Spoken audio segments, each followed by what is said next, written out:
안녕하세요. 일상공간의 공간 디자이너 양진영입니다. 이번에 소개해드릴 프로젝트는 20년 된 빌라를 리모델링하는 것이었는데요. 이곳에 거주하실 분들이 신혼부부입니다. 결혼 이후 처음으로 두 분만의 집을 장만하셨다고 하네요. 이분들처럼 인테리어가 처음일 경우가 대부분일 겁니다. 이 빌라는 실내 공간이 16평, 외부 테라스가 6평 정도 되는 공간으로 이루어져 있습니다. 공간을 디자인하기에 앞서서 고객에게 이런 질문을 드렸었어요. 앞으로 어떤 집이 되면 좋을까요? 고객님의 첫 답은 그냥 깨끗한 집이요 였습니다. 그래서 다르게 질문을 드렸습니다. 이 집에 방이 3개, 그리고 거실 겸 주방, 화장실이 있는데 이 공간들을 어떻게 사용하고 싶으세요? 평소에 주로 집에서 어떤 것들을 하시나요? 침실에서는 주로 잠만 주무시나요? 아니면 침대에서 TV를 보며 스트레스를 푸시기도 하시나요? 이렇게 다양한 질문을 드렸습니다. 전에 살던 집도 이사갈 집과 같은 면적에서 비슷한 구조였는데요.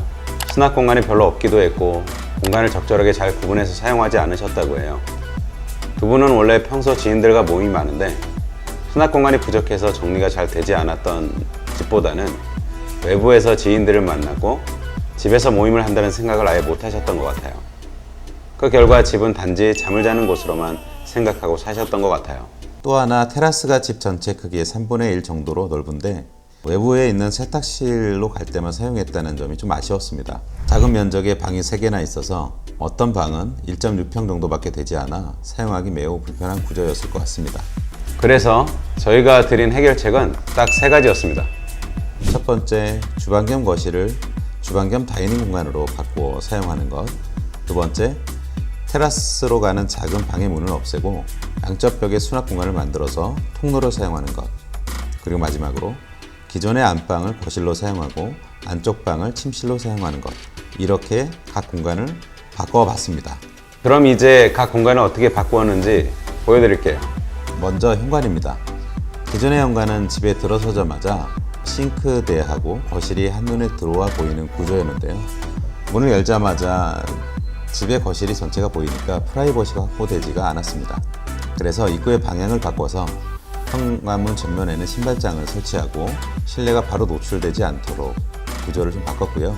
주방 겸 거실을 다이닝룸으로 제안을 해서 바꾸어 드렸는데요. 기존의 거실이 5평 정도 되는데 주방과 거실이 함께 있는 작은 공간이었습니다. 그래서 이 집에서 가장 큰 안방을 거실로 사용하는 것이 어떤지, 또 기존 거실을 다이닝룸으로 사용하는 것은 괜찮은지 제안을 해드렸어요. 두 분은 코로나 이후 집에서 편하게 술 한잔 할 수도 있고 재택근무 시 다용도 테이블에서 일도 하고 때론 지인들과 3-4-5 모여 어울릴 수 있도록 말이죠. 기존의 거실을 다이닝룸으로 바꾸면서 안방을 거실로 사용하는 것을 제안해 드렸는데요. 문을 없애서 다이닝과 거실이 공간적으로 분리되어 있으나 공존할 수 있게 만들었고요. 대신 거실이 된 공간이지만 한쪽에 붙박이 장을 설치해서 수납으로서의 기능도 함께 할 수 있도록 하였습니다. 침실을 하루에 24시간 중 얼마나 사용하셨는지 질문을 드렸어요. 두 분은 하루에 7시간, 8시간 정도 잠을 자는 시간 외에는 잘 들어가지 않는다고 하시더라고요.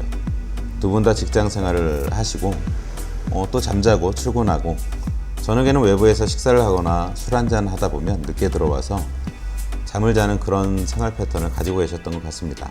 그래서 이 집에서 집 가장 안쪽에 외부의 소음이 적은 공간을 침실로 제안했습니다. 이 공간은 팬트리룸인데요. 원래 1.6평 내외의 매우 작은 방이었습니다. 이 방을 통해서만 테라스를 갈 수 있는 구조인데요. 그래서 기존에 문이 있어서 방으로 사용해야 되는지 통로로 사용해야 되는지 조금 애매했던 공간이었던 것 같아요. 그래서 이 공간을 오픈형 팬트리룸으로 바꾸는 것이 어떤지 제안을 해드렸습니다. 문을 없애고 양쪽에 수납장을 설치해서 이불이나 식자재, 기타 다양한 수납을 할 수 있는 공간으로 만들었는데요. 무엇보다 테라스로 가는 통로가 확보되기도 하고 거실 창호와 팬트리룸이 터닝도어가 마주보고 있어서 문을 열면 맞바람도 가능해지니 환기나 채광이 잘 될 수 있도록 저희가 제안을 해드렸습니다. 우리 집을 인테리어할 때 반드시 생각해 봐야 할 것이 있는데요. 인테리어를 처음 준비하고 계신다면 우리 집 사용법에 대해 가족들과 함께 이야기해 보는 것이 좋습니다. 내가 또는 나의 가족들이 현재 집에서 어떻게 생활하고 있는지, 앞으로 살아갈 집에서 생활 양식을 어떻게 바꾸어 갈지에 대해 진지하게 이야기를 해봐야 하는데요. 그 이유는 여러분의 집은 가족이 함께 생활하는 공동체이기 때문입니다. 집은 가족 모두에게 가장 편안한 안식처이자 휴식을 해야 하는 공간인데요. 휴식은 단지 잠을 자는 것만을 의미하지는 않습니다. 자신의 일상을 즐기며 스트레스를 해소하는 것이 휴식이라고 생각하는데요. 다시 말해서 집에서 가족들과 함께 식사를 하고 또는 이야기를 나누고 자기만의 취미를 즐기고 때론 친구들과 소소한 식사나 파티를 하는 등 일상을 잘 누리는 것이 진정한 휴식이 아닐까 생각합니다. 그러면 오늘의 가장 중요한 포인트는 인테리어를 시작할 때의 첫걸음은 가족들과 함께 우리 집 사용법을 정하는 일입니다. 잘 기억해 두세요. 여러분들의 가족과 함께 살 수 있는 기분 좋은 집을 만드시기 바랍니다. 지금까지 일상공간의 공간 디자이너 양진영이었습니다. 감사합니다.